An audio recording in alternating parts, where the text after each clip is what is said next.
তো বন্ধুরা দেখো, যখনই আমার ছেলেমেয়ের কাশি হয় ওষুধ তো খাওয়াই, তার সাথে সাথে আমি এগুলোর রস বানিয়ে খাওয়াই।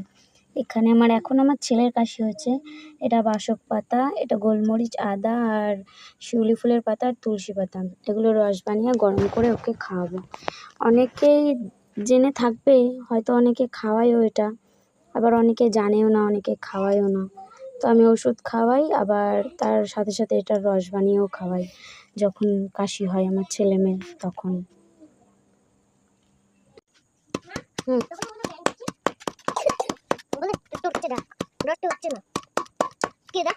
গোলমরিচ কেন দাও?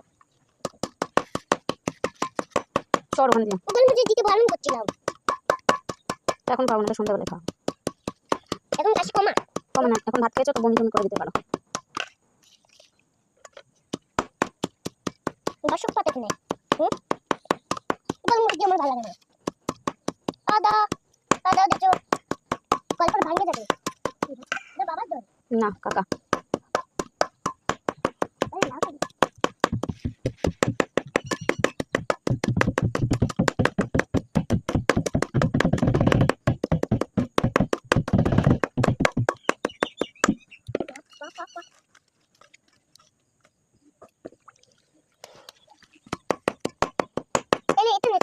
রাগ তুই ধরিস না তো, জ্ঞান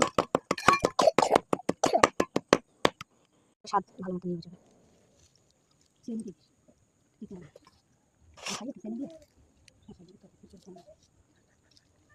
জ্বালায়, বহুত জ্বালায়। আরে সেদিন আমাদের বাড়ি গেছিলাম, সেদিন পাইছে ভাইয়ের দোকানে ফ্রির মাল, আইসক্রিম খাইছে।